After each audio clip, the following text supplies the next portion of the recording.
आज हम लोग देख रहे हैं भारत के प्रमुख नदियां, Indian river system. Okay, Bharat के जो अपवाह तंत्र हैं, प्रमुख नदियां हैं, उनके बारे में बात करेंगे। ओके, तो अपवाह तंत्र जो है, जो हमारा अपवाह तंत्र है, वो क्या होता है इसको समझिए। ठीक है, कि अपवाह तंत्र होता क्या है। ठीक है, तो जैसे अपवाह तंत्र होता है कि अपवाह तंत्र शब्द मतलब क्या होता है, एक नदी क्षेत्र का व्याख्या करता है ना। अपवाह तंत्र शब्द का मतलब होता है कि वह जो है एक नदी क्षेत्र का व्याख्या करता है। क्या होता है कि अलग अलग दिशा से, दो विपरीत दिशाएं से दो छोटी छोटी धारा आके एक प्रमुख धारा का, मुख्य धारा का निर्माण करती है। जैसे यहां समझिए। ठीक है, जैसे एक इधर छोटी धारा है, इधर से छोटी धारा आ रही है ना, ये धारा है, ये भी धारा है। ठीक है, ये छोटी छोटी धारा जब आके विपरीत दिशा से आके एक मुख्य धारा का निर्माण करती है, मतलब एक मुख्य नदी का निर्माण करती है ना, ये कहलाता है आपका अपवाह तंत्र। अपवाह तंत्र, ओके, अपवाह तंत्र कहलाते हैं। ड्रेनेज सिस्टम, ओके, जिसे कहते हैं ड्रेनेज सिस्टम। तो अपवाह तंत्र कुछ नहीं है। अपवाह तंत्र मतलब क्या है कि दो, अपवाह तंत्र शब्द मतलब क्या होता है, एक नदी क्षेत्र का विशेषता बताती है ना। क्या विशेषता बताती है कि दो छोटी छोटी धाराएं दो विपरीत दिशाएं से आकर एक मुख्य धारा का निर्माण करती है, मतलब एक मुख्य नदी का निर्माण करती है, वो कहलाती है अपवाह तंत्र, ड्रेनेज सिस्टम। ओके, तो देखते हैं कि इस भारत का जो मुख्य अपवाह तंत्र देखेंगे, है ना। तो क्या होता है कि भारत में जो मुख्य अपवाह तंत्र है ना, इससे जो क्वेश्चंस बनते हैं किसी भी एग्जाम में, देख लीजिए आप, SSC, railway, banking, state PCS, है ना, या फिर यहां तक आप देखिए यूपीएससी लेवल तक, सारे एग्जाम में आपको ड्रेनेज सिस्टम से क्वेश्चन पूछता ही पूछता है ना। तो ये जो आज का जो वीडियो है बहुत मोस्ट इंपोर्टेंट होने वाला है ना। अगर आप इस वीडियो को स्किप करते हैं तो मतलब समझिए कि 2-4 मार्क्स जो आपके आने वाले हैं जीके में, है ना, जो भी है आपका ज्योग्राफी में आने वाले हैं, आपका स्किप हो जाएंगे फिर, है ना। तो इस वीडियो को लास्ट तक देखिए, आप देखिए, आपको बहुत मजा आएगा, है ना। इससे पहले हम पार्ट 1 में, पार्ट 2 में बता चुके हैं। जो क्लास था पिछले क्लास में बताया था कि भारत के प्रमुख पर्वत, प्रमुख पर्वत श्रेणियां, ओके, पर्वत श्रेणियां। तो भारत की प्रमुख जो पर्वत श्रेणी है, माउंटेन रेंज है, उसके बारे में पिछला क्लास हो रखा है। ठीक है, अगर अभी तक आप देखे नहीं, अगर आप तैयारी कर रहे हैं, प्रिपरेशन कर रहे हैं, तब जाइए वहां पे देखिए, है ना। वहां पे प्लेलिस्ट बना हुआ है इंडियन ज्योग्राफी के नाम से, वहां पे हो रखा है। वो आप लोग का बहुत अच्छा रिस्पॉन्स मिला उस वीडियो पे, है ना। तो उसी रिस्पॉन्स को देखते हुए आज हम नेक्स्ट चैप्टर जो देख रहे हैं, भारत का अपवाह तंत्र देख रहे हैं, प्रमुख नदियां देख रहे हैं। ओके, तो देखिए क्या होता है, नदियां जब जब महासागरों में गिरती हैं, है ना, जब नदियां महासागरों में गिरती हैं तो ये दो चीज बनाती हैं, एक बनाती है एस्चुरी बनाती है, एक बनाती है डेल्टा बनाती है ना। तो यहाँ बात करते हैं कि एस्चुरी क्या होता है और डेल्टा क्या होता है। ओके, यहाँ समझने की कोशिश करेंगे कि एस्चुरी क्या होता है और डेल्टा क्या होता है। ओके, और यहाँ देखेंगे कौन कौन सी नदियां एस्चुरी बनाती है, कौन कौन सी डेल्टा बनाती है। बात करें एस्चुरी का, तो एस्चुरी में जो बनाती नदियां हैं वो प्रमुख दो नदियां हैं। हाँ, यहाँ पे देखिए कौन कौन सी नदी एस्चुरी बनाती है आपकी, है ना। तो एस्चुरी जो बनाती है आपका नर्मदा, नर्मदा नदी हो गई, ताप्ती हो गई। ओके, ये दो प्रमुख नदियां हैं जो क्या बनाती हैं, एस्चुरी बनाती है। ओके, एस्चुरी बनाती है। ओके, अक्सर एग्जाम में पूछता है कौन कौन सी नदियां एस्चुरी बनाती है, कौन कौन सी नदियां आपका क्या बनाते हैं, एस्चुरी बनाती हैं, और कौन सी बनाती है, डेल्टा।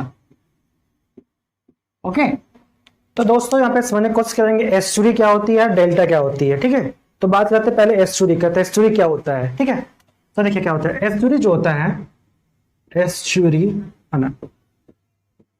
ओके, एस्चुरी क्या होता है, महासागरों के तट पर स्थित, महासागरों के तट पर स्थित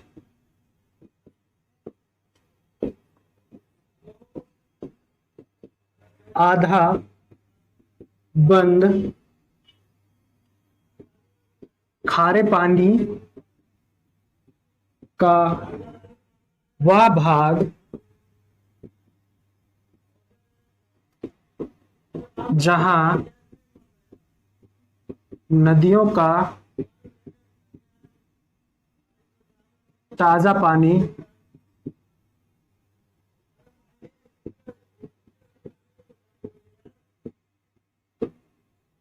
समुद्र के नदियों का ताजा पानी समुद्र के खारे पानी से मिलती हैं। ओके, देखिए दोस्तों समझिए यहाँ पे एस्चुरी क्या होता है।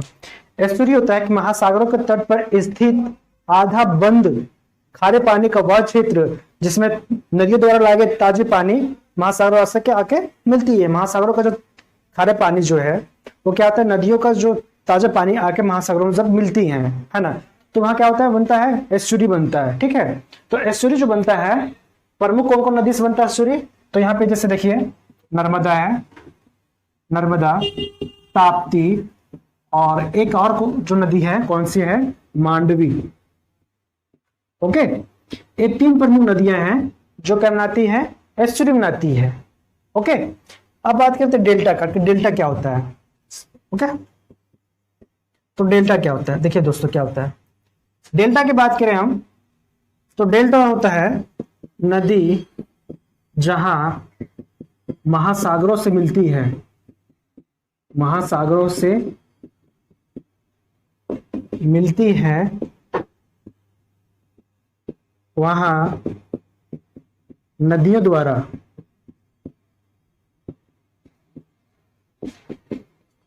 मिट्टी के अवशेष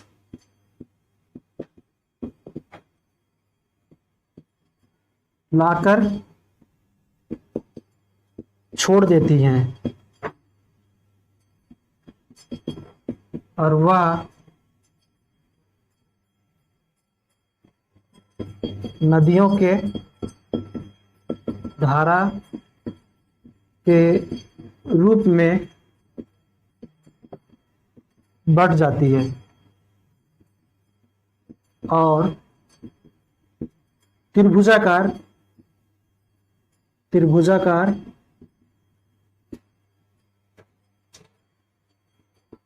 आकार बन जाती हैं, तो डेल्टा कहलाती है। समझिए यहाँ पे डेल्टा क्या होता है। देखिए क्या होता है कि महासागर है, ठीक है, महासागर में आके नदियां मिलती हैं, है ना, तो जब नदियां महासागर से आकर मिलती हैं तो नदी द्वारा जो अवशिष्ट लिया जाते हैं, मिट्टी जो होते हैं, सारे मिट्टी जो होते हैं, तो नदियों के धारा में जब महासागर के अंदर जब एंट्री करती है, जब प्रवेश करती है, तो क्या होता है कि उसका जो मिट्टी होता है कई धाराओं में बढ़ जाती है त्रिभुजाकार के आकार में। ठीक है, वही क्या बनाता है, डेल्टा। तो डेल्टा जो क्या होता है, प्रायः क्या होता है, बहुत ज्यादा उपजाऊ होता है। ठीक है, बहुत ज्यादा क्या होता है, डेल्टा उपजाऊ होता है। और जो डेल्टा जो बनाती प्रमुख नदियां, उस नदी की बात करें तो डेल्टा जो बनाने नदी प्रमुख नदियां हैं, अब यहाँ देखिए कौन कौन सी बनाती है, तो बात करें गंगा। ओके, कौन बनाती है, गंगा, ध्यान दीजिएगा, गंगा, ब्रह्मपुत्र,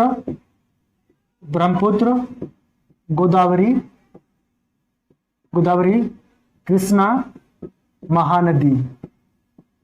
ओके, ये सारी नदियां जो हैं क्या बनाती हैं, डेल्टा बनाती हैं। और बात करें कि जो एस्चुरी बनाती है, नर्मदा, ताप्ती और मांडवी, एक प्रमुख नदियां क्या बनाती है, आपको बनाती है एस्चुरी। तो अभी तक हम लोग देख लिए कि डेल्टा कौन कौन सी नदी बनाती है, डेल्टा क्या होता है, एस्चुरी क्या होता है। अब देखें कि अपवाह तंत्र क्या होता है, ड्रेनेज सिस्टम क्या होता है। तो अपवाह तंत्र बताया कि जब दो छोटी छोटी धाराएं दो विपरीत दिशाएं से आकर मिलकर एक मुख्य धारा का निर्माण करती है, मतलब एक मुख्य नदी का निर्माण करती है, तो कहलाता है ड्रेनेज सिस्टम। ओके, तो उसकी छोटी छोटी दो प्रमुख सहायक नदियां होती है, दो प्रमुख सहायक नदियां मिलकर एक मुख्य नदी का निर्माण करती हैं, वो आपका है अपवाह तंत्र। ओके, तो बात करें कि अपवाह तंत्र जो इंडिया में है, प्रमुख भारत में है, वो दो तरह की बात करेंगे, दो प्रमुख अपवाह तंत्र हैं। ओके, अब इसको मिटाते हैं, आगे नेक्स्ट बढ़ते हैं, तो देखते हैं कि अपवाह तंत्र जो है प्रमुख दो हैं। ओके, कौन कौन से हैं, दो तरीके से देखेंगे, अपवाह तंत्र दो हैं। ओके, तो देखते हैं पहला और दूसरा। देखिए दोस्तों, अब हम लोग देखेंगे भारत का अपवाह तंत्र। ओके, अब आई होप आप समझ गए अपवाह तंत्र होता क्या है। ओके, अब देखते हैं कि भारत का अपवाह तंत्र। अपवाह तंत्र बताया आपको, पहले बताया कि अपवाह तंत्र देखेंगे दो तरीके से, देखें दो भागों में। पहला देखेंगे हिमालयी, जो हिमालय से निकलने वाले हिमालयी अपवाह तंत्र।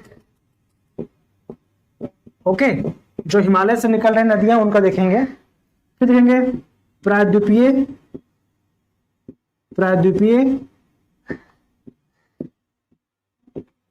अपवाह तंत्र। ओके, यहां देख रहे हैं दो तरह के। पहला जो है हिमालय से निकलने वाली जो नदियां हैं तो हो गया आपका हिमालयी अपवाह तंत्र। और जो प्रायद्वीपीय भारत है, नीचे का जो प्रायद्वीपीय भारत है साउथ का, आपको जो प्रायद्वीपीय अपवाह तंत्र।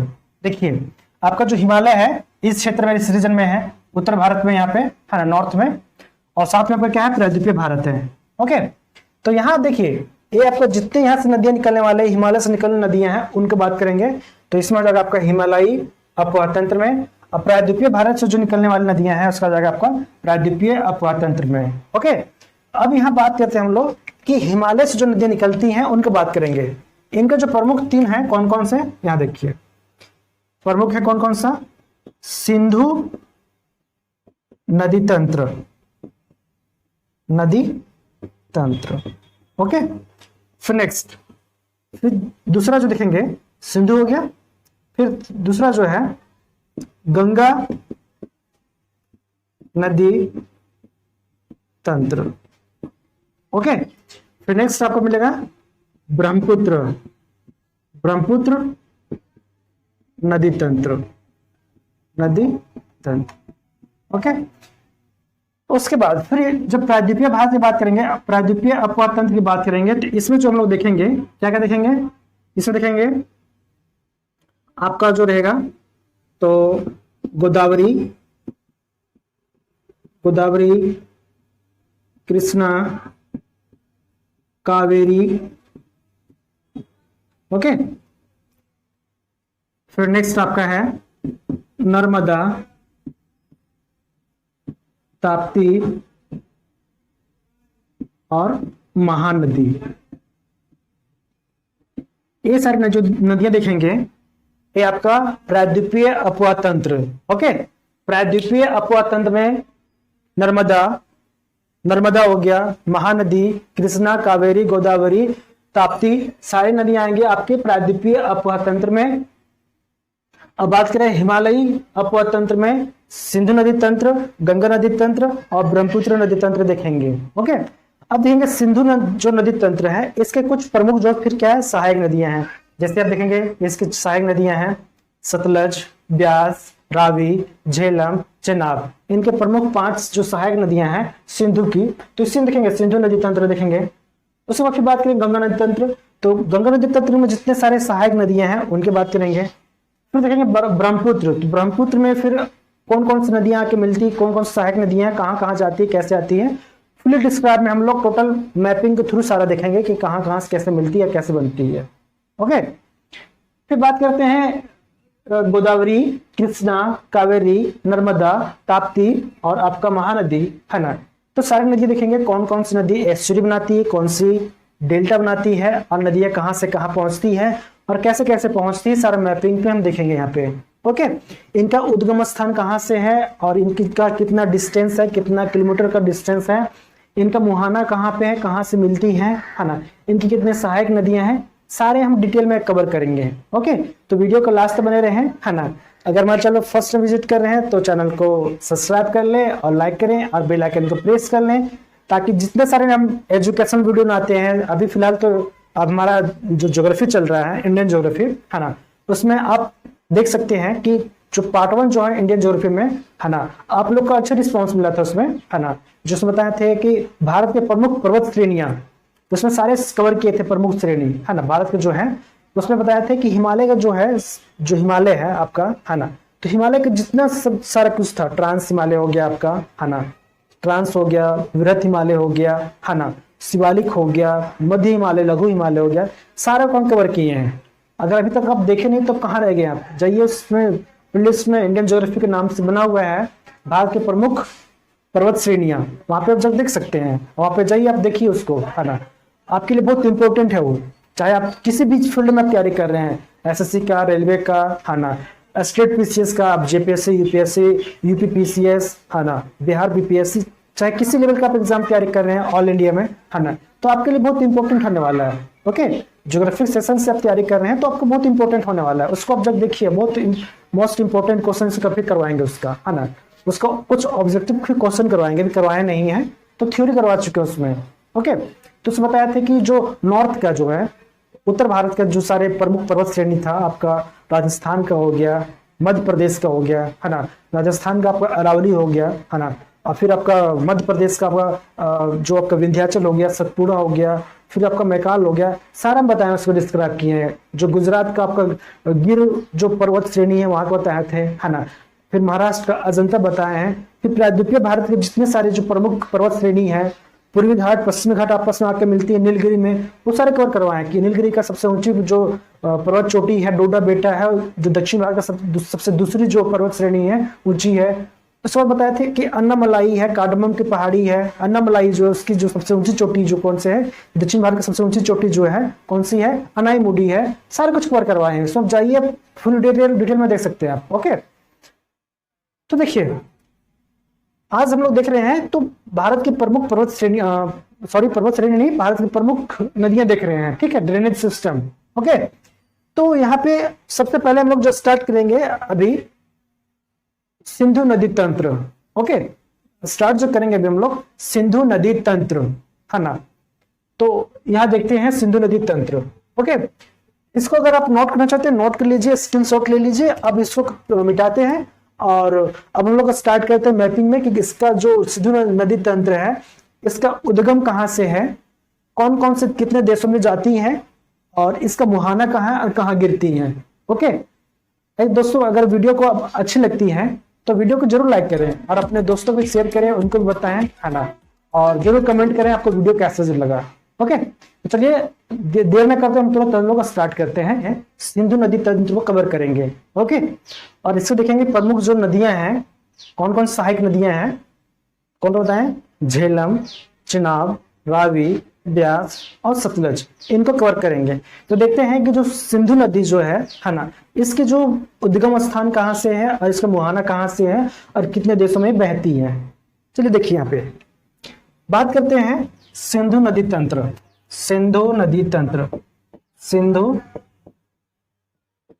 नदी तंत्र। ओके, तो जो सिंधु नदी है बेसिकली इसका जो उद्गम स्थल है, उद्गम स्थल यहां से है, कहां से, तिब्बत।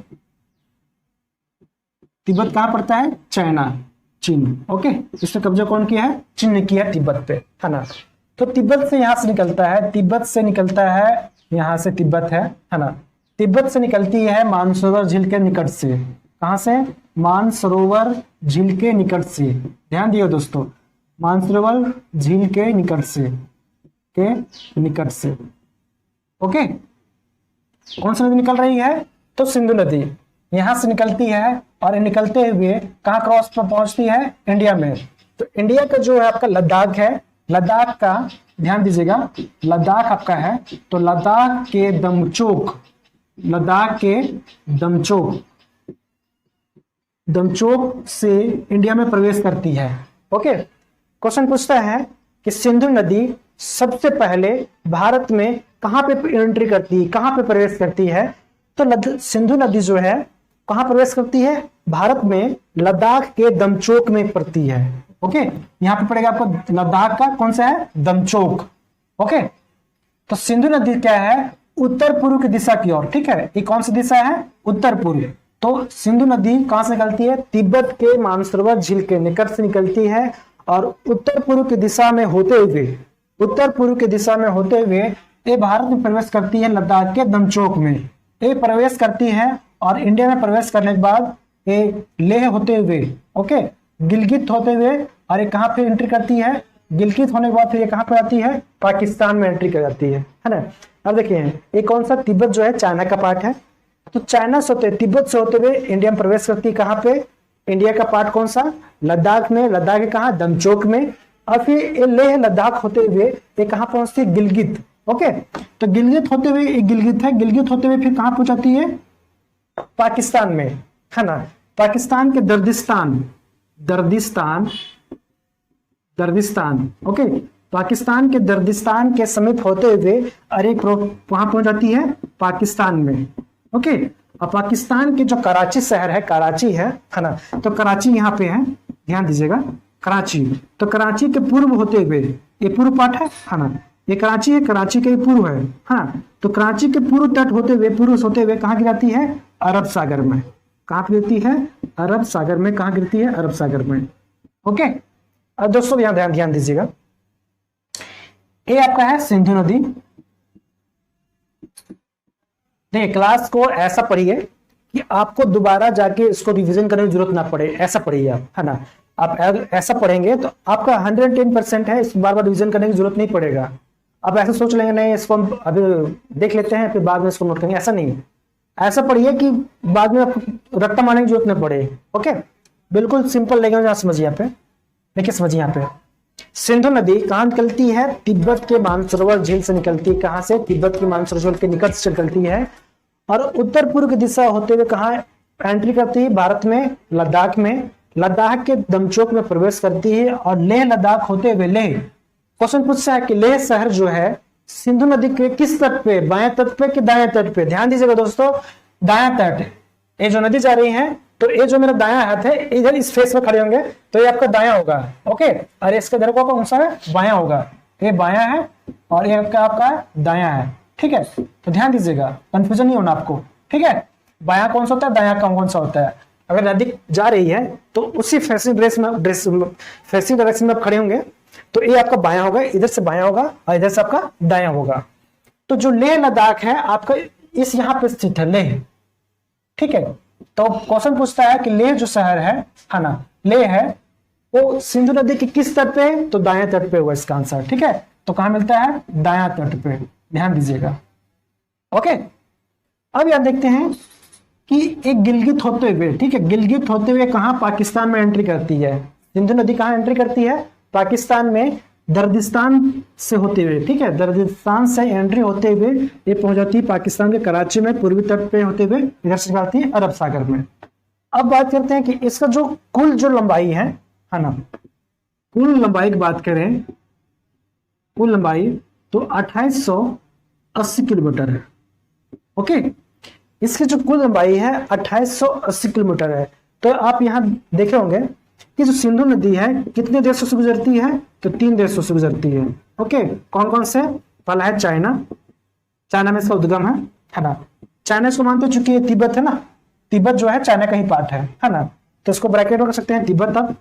ओके, उसके बाद कहाँ आता है, इंडिया में, इसको आता कहाँ, इंडिया में, इंडिया में फिर कहाँ आता है, पाकिस्तान में, ठीक है।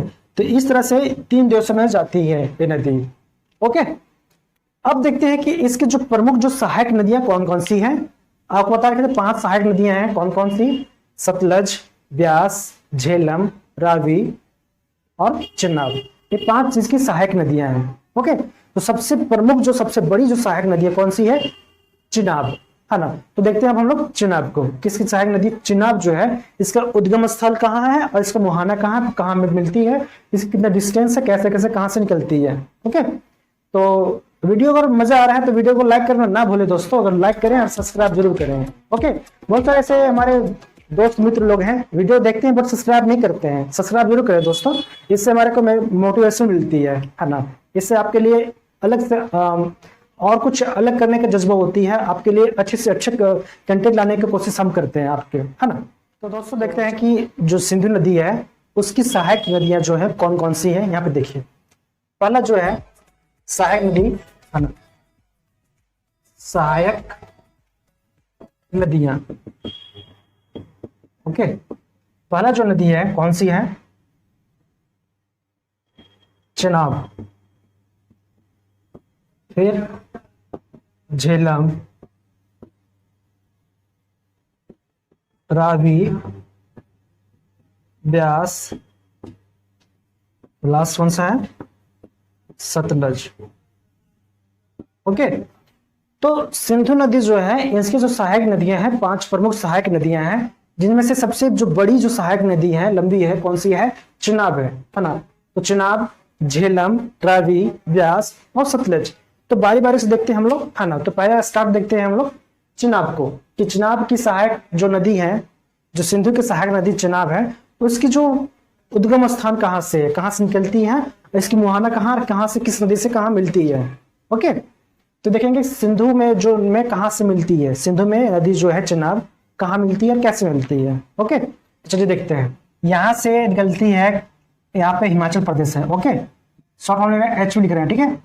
तो हिमाचल प्रदेश के यहाँ पे केटू दर्रा, केटू, ओके, हिमाचल प्रदेश के केटू लारा दर्रा, ओके, लारा दर्रा, यहां से निकलती कौन सी? चिनाब नदी। ओके, यहां से निकलती है चिनाब नदी, और यहाँ पे देखिए ऐसे निकलती है यहाँ से चिनाब, ये चिनाब नदी है ना। जो सिंधु नदी के सबसे बड़ी सहायक नदी है, चिनाब जो है सिंधु नदी के क्या है? सबसे बड़ी सहायक नदी है। वो कहाँ निकलती है? हिमाचल प्रदेश के केटू, जैसे हम देखे थे ना, ट्रांस हिमालय था, उसका पार्ट था काराकोरम। तो K1, K2, K3, K4 आपको बताए थे, जो प्रमुख पर्वत बताए थे, माउंटेन रेंज दिख रहे थे, उस बताए थे कि जो काराकोरम को K1, K2, K3, K4 से डिनोट करते हैं, जिसमें सबसे ऊंची चोटी कौन सी? K2, जैसे कहते हैं गॉडविन ऑस्टिन, और K4 कौन सी है? केसर ब्रूम। ठीक है, पिछले क्लास में बता रखे, आप देखे ना तो वहां पे जाइए, आप देख सकते हैं। ओके, तो जो यहाँ पे क्या है? K12 है। K12 मतलब एक काराकोरम का पार्ट है। ओके, तो इसका नाम है लारा दर्रा, K12। ओके, तो यहां से निकलती है आपका कौन सा? चिनाब। ये कौन सा नदी है? चिनाब। ओके, ये चिनाब नदी निकलती है, और इस वक्त कहां प्रवेश करती है? यहाँ पे पाकिस्तान में। ये पार्ट जो दिख रहा है आपको पाकिस्तान का पार्ट है। पाकिस्तान के पार्ट यहाँ पे झंग में, क्या नाम है इसका? झंग। झंग में आके इधर से कौन सी नदी मिल जाती है? यहां से मिलाती है इनका झेलम। ठीक है, चिनाब यहाँ है, और जो झेलम है आप देखते हैं झेलम के बारे में। ठीक है, झेलम नदी जो होती है कश्मीर के, यहाँ पे कहां से निकलती है? कश्मीर के बेरीनाग झील से। कहां से? बेरीनाग झील से। ठीक है, बेरीनाग झील के निकट से निकलती कौन सी? आपका झेलम। ओके, और पाकिस्तान के झंग में आके यहाँ पे चिनाब नदी से मिल जाती है। ओके दोस्तों, यहाँ पे देखिएगा कि ये जो चिनाब नदी है सिंधु की सबसे बड़ी सहायक नदी है। ये निकलती है हिमाचल प्रदेश का K12 लारा दर्रा से। तो यहाँ से निकलने से पहले जो हिमाचल प्रदेश में चिनाब नदी के 2 मुख्य नदी हैं, है ना। 2 कौन से? चंद्र और भागा, है ना। तो 2 प्रमुख इसकी सहायक नदी है ना। तो इसलिए जो चिनाब नदी है हिमाचल प्रदेश में कहते हैं चंद्रभागा के नाम से जानते हैं। किस नाम से? चंद्रभागा के नाम से भी जानते हैं। ओके, तो बार बार क्वेश्चन पूछता भी है कि किस नदी को हिमाचल प्रदेश में चंद्रभागा भी कहा जाता है।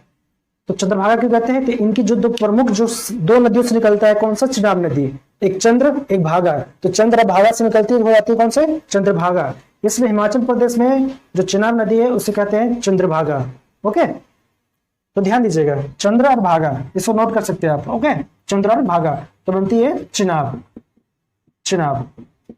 ओके, अब क्या होता है कि जो आपका झेलम नदी है, झेलम नदी जो कश्मीर के जो बेरीनाग झील के निकट से निकलती है, और ये जो झेलम नदी है, यहाँ ध्यान दीजिएगा, ये थोड़ा सा गलत हो गया है यहाँ पे।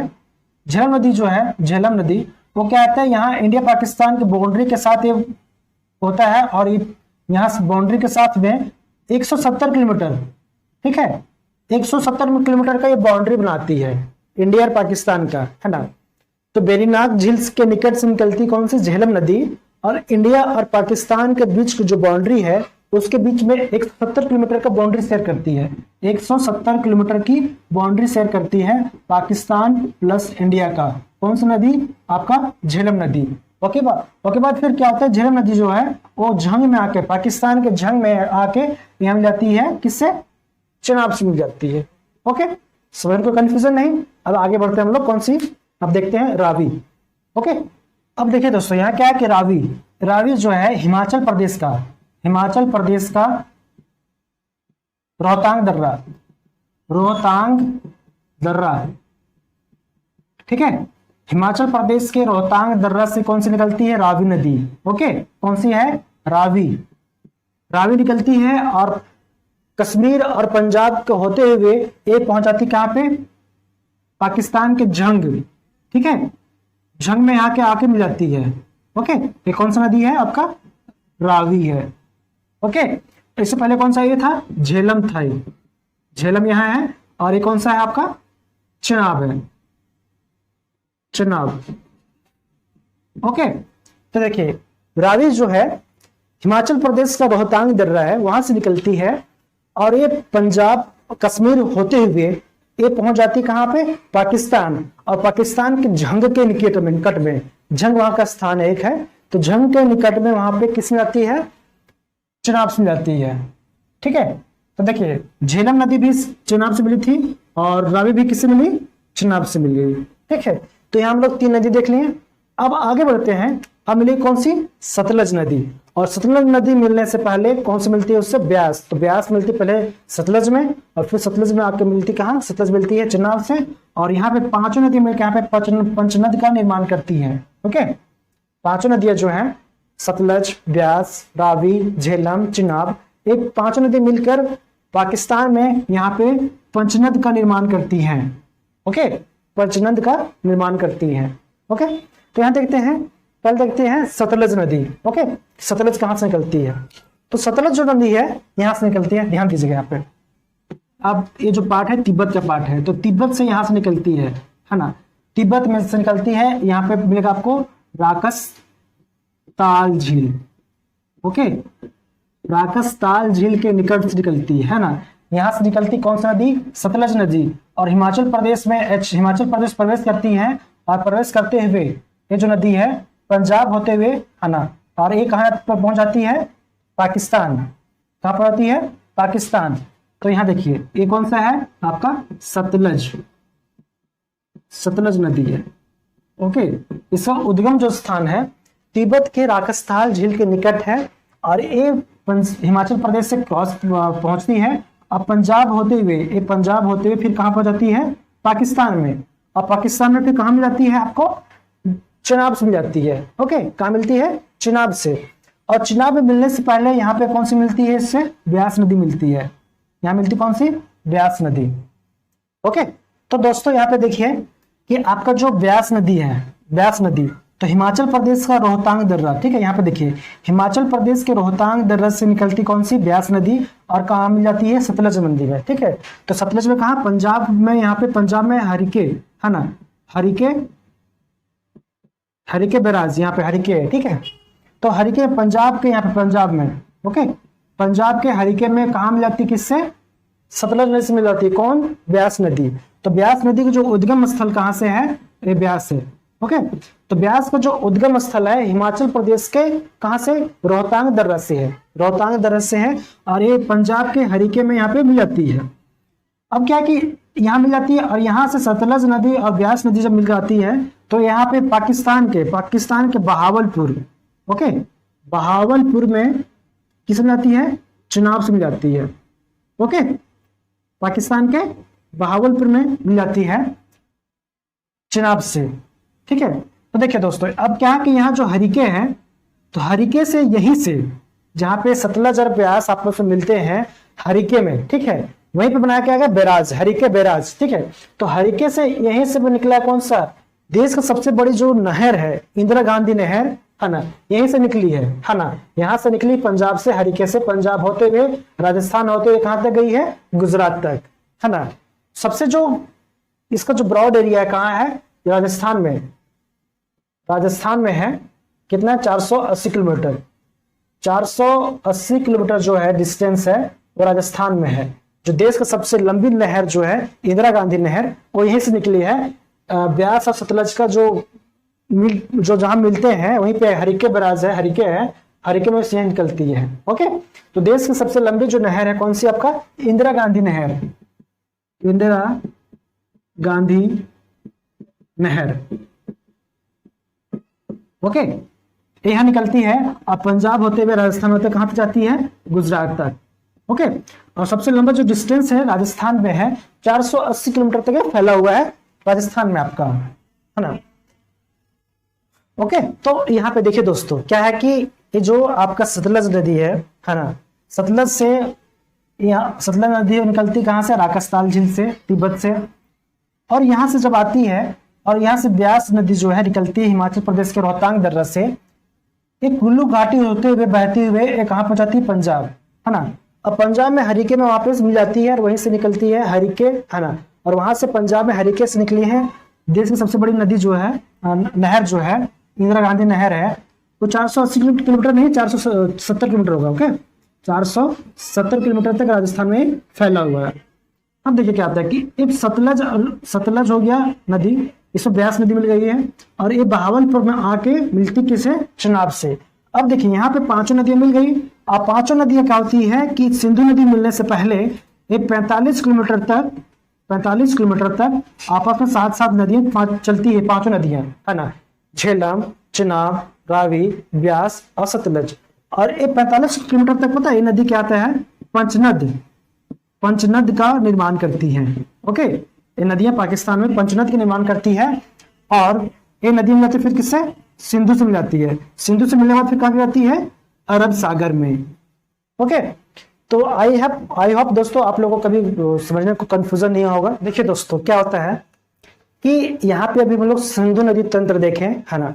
तो सिंधु नदी तंत्र की बात करें तो इसकी जो सिंधु नदी जो नदी है, उनकी जो सहायक सारी नदियां हैं वो कहाँ से, सारे जो इंडिया से, भारत से सारे प्रवेश करती है ना। इंडिया होते हुए कहाँ पहुंचती है, पाकिस्तान में। अब देख लीजिए सिंधु नदी है आपका, फिर झेलम है, चिनाब है, रावी है, ब्यास और सतलज है, सारी नदियां। ओके, तो इस तरह से अगर इंडिया चाहे तो सारे नदी को पानी जो है पाकिस्तान को रोक सकता है ना। पाकिस्तान सारे पानी को रोक सकता है। इसके लिए समझौता बनाया गया जिसे कहते हैं सिंधु नदी समझौता। ओके, तो सिंधु नदी जो समझौता है ये हुआ था 1960 में। ओके, सिंधु नदी जो समझौता हुआ था 1960 में। तो यहाँ पे ध्यान दीजिएगा, भारत के तत्कालीन प्रधानमंत्री जो पीएम थे, इंडिया के जो पीएम है ना, वो कौन थे, जवाहरलाल नेहरू, है ना। जवाहरलाल नेहरू प्लस में पाकिस्तान का, ठीक है, पाकिस्तान के तत्कालीन राष्ट्रपति आयूब खान।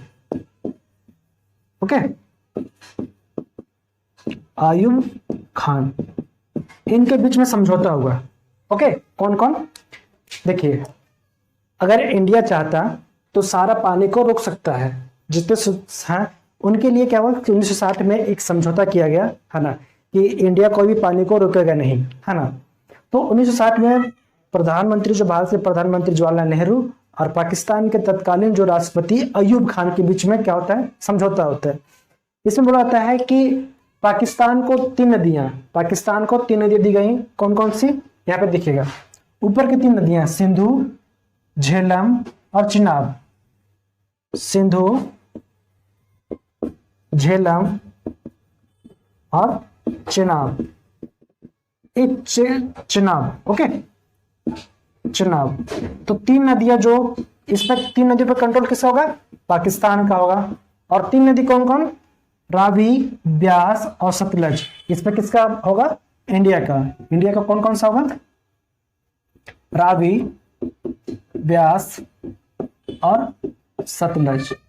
इस तीन नदी पे कंट्रोल किसका होगा, इंडिया का होगा। तो इस तरीके से सिंधु नदी जो समझौता हुआ था 1960 में। ओके, तो तीन नदियां जो है रावी, ब्यास और सतलज इंडिया के कंट्रोल में, और सिंधु, झेलम और चिनाब पाकिस्तान के कंट्रोल में, है ना। इस तरह से इनको समझौता किया गया था भारत और पाकिस्तान के बीच में, भारत के प्रधानमंत्री जवाहरलाल नेहरू और पाकिस्तान के तत्कालीन जो राष्ट्रपति अयूब खान के बीच में हुआ था। ओके, आई होप आप समझ गए होंगे।